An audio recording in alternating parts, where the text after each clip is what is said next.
नमस्कार विद्यार्थी मित्रांनो, अभ्यास अलर्ट या आपल्या यूट्यूब चॅनलवरती आपलं स्वागत आहे.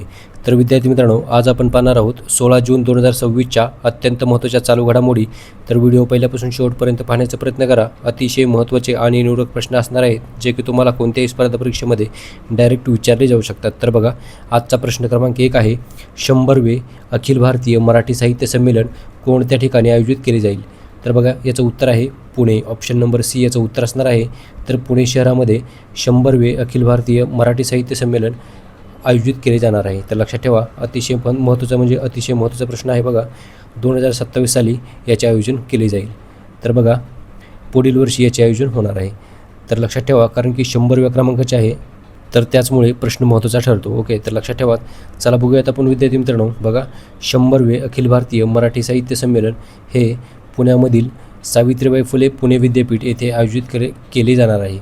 तसेच बघा, या ऐतिहासिक संमेलनाचे आयोजन अखिल भारतीय मराठी साहित्य मंडळाचे अध्यक्ष योगेश सोमण यांच्या घोषणेनुसार 28 ते 31 जानेवारी 2027 या कालावधीत आयोजित केले जाणार आहे. लक्षात ठेवा.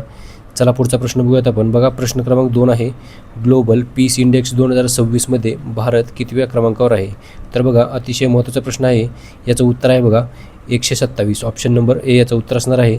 तर भारत हा ग्लोबल पीस इंडेक्स 2026मध्ये 127व्या क्रमांकावर आहे. तर लक्षात ठेवा. चला बघूयात आपण. बघा, ग्लोबल पीस इंडेक्स 2026 म्हणजेच जागतिक शांतता निर्देशांक 2026मध्ये भारताचे 163 देशांपैकी 127व्या क्रमांकावर भारत आहे. ओके, लक्षात ठेवा. तसेच बघा, institute for economics and peace या संस्थेद्वारे जाहीर करण्यात आलेल्या निर्देशांकामध्ये गेल्या वर्षीच्या म्हणजे 2025च्या तुलनेमध्ये भारताच्या क्रमवारीमध्ये घसरण झाली आहे. तर बघा, किती घसरण झाली आहे? तर 2025मध्ये भारत हा 115व्या क्रमांकावर होता, तर 2026मध्ये आता 127व्या क्रमांकावर आलेला आहे. लक्षात ठेवा. आईसलँड हा देश सलग 19व्या वर्षी जगातील सर्वात शांततापूर्ण देश ठरलेला आहे. तसेच त्यानंतर न्यूझीलंड आणि स्वित्झर्लंडचा क्रमांक लागतो. तसेच बघा, अंतिम देश म्हणजेच या यादीमध्ये रशिया हा देश जगातील सर्वात कमी शांतता असलेला देश ठरलेला असून त्याखालोखाल सुदान आणि युक्रेनचा क्रमांक लागतो. तर लक्षात ठेवा. चला पुढचा प्रश्न बघूयात आपण. बघा, प्रश्न क्रमांक 3 आहे, इचाथालकेंडा इनकॉग्निटा ही नवीन माशाची प्रजाती कोणत्या राज्यामध्ये सापडली आहे? तर बघा, याचं उत्तर आहे केरळ. ऑप्शन नंबर सी याचं उत्तर आहे. तर केरळ या राज्यामध्ये ही जी नवीन प्रजाती आहे, ज्याचं नाव आहे बघा इचाथालकेंडा इनकॉग्निटा ही माशाची प्रजाती सापडलेली आहे. तर लक्षात ठेवा. आणि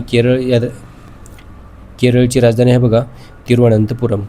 इचाथालकोंडा इनकॉग्निटा ही नवीन माशाची प्रजाती केरळ या राज्यामध्ये सापडलेली आहे. तसेच बघा, हा गोड्या पाण्यातील मासा केरळमधील पेरियार व्याघ्र प्रकल्पातील डोंगराळ भागामध्ये वेगवान वाहणाऱ्या खडकाळ प्रवाहामध्ये सापडलेला आहे.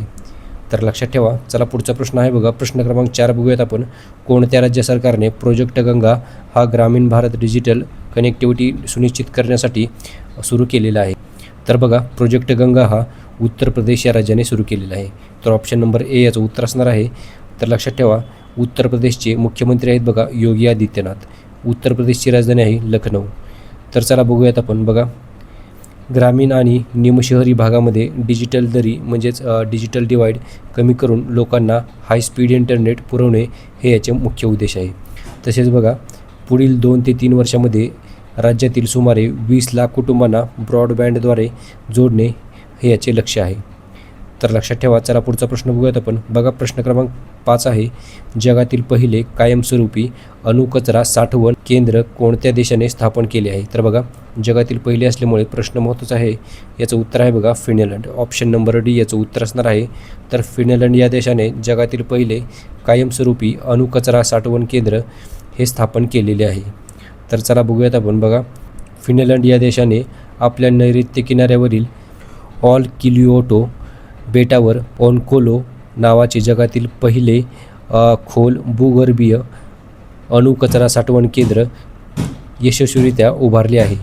तसेच बघा, पुढचा प्रश्न बघूयात आपण. प्रश्न क्रमांक 6 आहे, SAFF म्हणजेच सॅफ महिला चॅम्पियनशिप 2026चा किताब कोणत्या देशाच्या फुटबॉल टीमने जिंकला आहे? तर बघा, याचा जो किताब आहे तो भारत देशाच्या फुटबॉल टीमने जिंकलेला आहे. तर ऑप्शन नंबर डी याचं उत्तर असणार आहे भारत. तर आपल्या भारताने सॅफ महिला चॅम्पियनशिप 2026चे विजेतेपद जिंकलेले आहे.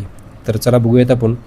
बघा, गोव्यामधील मडगाव येथील पंडित जवाहरलाल नेहरू स्टेडियमवरती अंतिम सामन्यामध्ये भारतीय संघाने डिफेंडिंग चॅम्पियन बांगलादेशचा 3-1 असा पराभव केलेला आहे.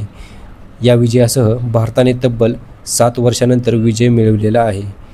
तर बघा, विक्रम कामगिरी.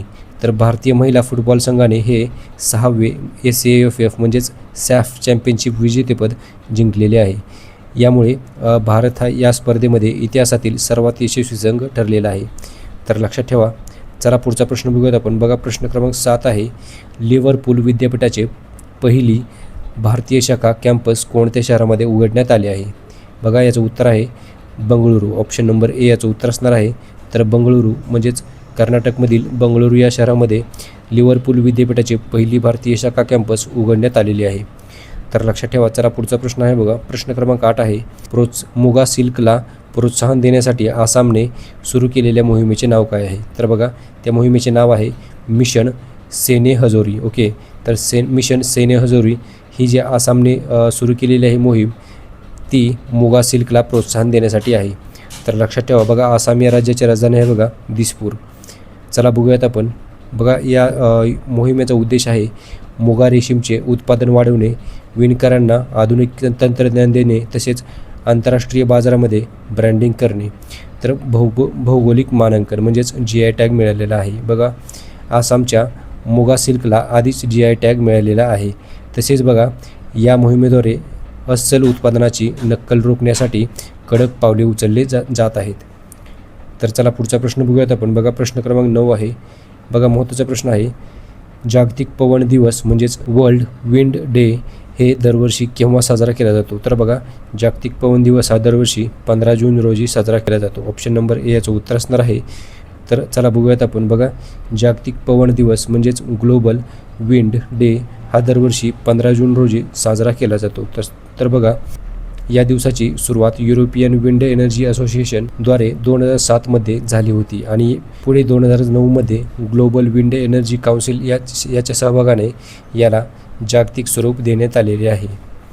तसेच बघा, याचा उद्देश आहे पवन ऊर्जेची क्षमता, तिचे पर्यावरणाला होणारे फायदे आणि जगभरातील ऊर्जा प्रणाली बदलाची तिची शक्ती याबद्दल लोकांची जागरूकता निर्माण करणे असे याचे मुख्य उद्देश आहे. लक्षात ठेवा.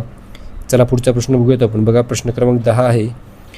जगातील सर्वात मोठी देवमाशांची दफनभूमी कोणत्या महासागरामध्ये सापडली आहे? तर बघा, याचं उत्तर आहे बघा हिंद महासागर म्हणजेच हिंदी महासागर. तर बघा, ऑप्शन नंबर ए याचं उत्तर असणार आहे. तर जगातील सर्वात मोठे असल्यामुळे प्रश्न महत्त्वाचा आहे. ओके, तर लक्षात ठेवा. तर विद्यार्थी मित्रांनो, याच प्रश्नाबरोबर आजच्या दिवसाचे जे करंट अफेअर्सचे प्रश्न होते ते सर्व आपण कव्हर केलेले आहेत. तर भेटूयात आपण उद्या. धन्यवाद.